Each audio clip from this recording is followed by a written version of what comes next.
ইসলামী আন্দোলনের নেতা এবং কর্মীদের গুণাবলী তো এটাই, রাতের বেলায় তারা নামাজ আদায় করে, দিনের বেলায় দাওয়াতি কাজ তারা করে। রাতের বেলায় ক্লান্ত যখন হয়ে যায় তখন কিছু সময়ের জন্য তারা ঘুমায়, আবার জেগে যায়, উঠে যায়, আল্লাহর জন্য পড়েন সুবহানাল্লাহ। وَمِنَ اللَّيْلِ فَتَهَجَّدْ بِهِ نَافِلَةً لَكَ عَسَىٰ أَن يَبْعَثَكَ رَبُّكَ مَقَامًا মাহমুদা। বিশ্বনবী মুহাম্মদ সাল্লাল্লাহু আলাইহি সাল্লামকে লক্ষ্য করে আল্লাহ রাব্বুল আলামিন বলছেন, ও নবী, যদি তুমি রাতের নামাজ আদায় করতে পারো, এটি তোমার জন্য আমি আল্লাহ পাক অতিরিক্ত করে দিলাম। আমি আল্লাহ রাব্বুল আলামিন তোমার জন্য এই বিধানকে কার্যকর করে দিলাম।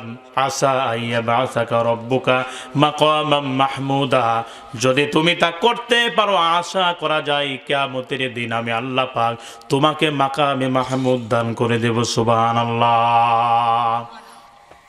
ও আমার যুবক তরুণ ভাইরা,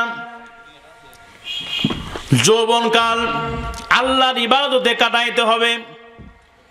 যৌবনকালটা অত্যন্ত দামি একটা সময়, যার কারণে বিশ্বনবী মুহাম্মদ সাল্লাল্লাহু আলাইহি ওয়াসাল্লাম লম্বা একখানা হাদিসের ভিতরে 7 শ্রেণীর মানুষদেরকে আল্লাহ রাব্বুল আলামিন আরশে আজিমের ছায়ার নিচে জায়গা দান করবেন।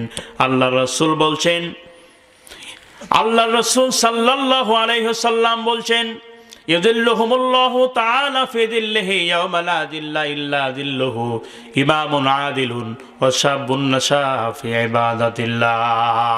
আল্লাহর রাসূল বলছেন, বিশ্বনবী মুহাম্মদ সাল্লাল্লাহু আলাইহি ওয়াসাল্লাম বলছেন, সাবাতু ইযিল্লুহুমুল্লাহু তাআলা ফি যিল্লিহি ইয়াওমা লা যিল্লা ইল্লা যিল্লুহু। যেদিন আল্লাহ রাব্বুল আলামিনের আরশে আজিম ছাড়া, আরশে আজিমের ছায়া ছাড়া অন্য কোনো ছায়া যেদিন থাকবে না, সেদিন আল্লাহ রাব্বুল আলামিন তার ওই বান্দাদেরকে আরশে আজিমের ছায়ার নিচে 7 শ্রেণীর মানুষদেরকে আরশের ছায়ার নিচে জায়গা দান করবেন। তার 1 নম্বরে ইমামুন আদিলুন, ন্যায় পরায়ণ বাদশা বা কাজী। 2 নম্বরে ওয়াশাবুন নাশা ফি ইবাদাতিল্লাহ, ওই যুবকদেরকে আল্লাহ পাক কিয়ামতের দিন আরশে আজিমের ছায়ার নিচে জায়গা দান করবেন, যে যুবক তার যৌবনকাল আল্লাহর ইবাদতে কাটিয়েছে। সুবহানাল্লাহ।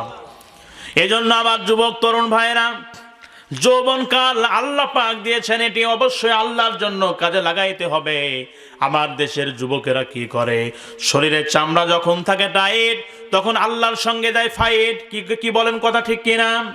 যখন চামড়া হয়ে যায় ঢিল, তখন আল্লাহর সঙ্গে দেয় মিল।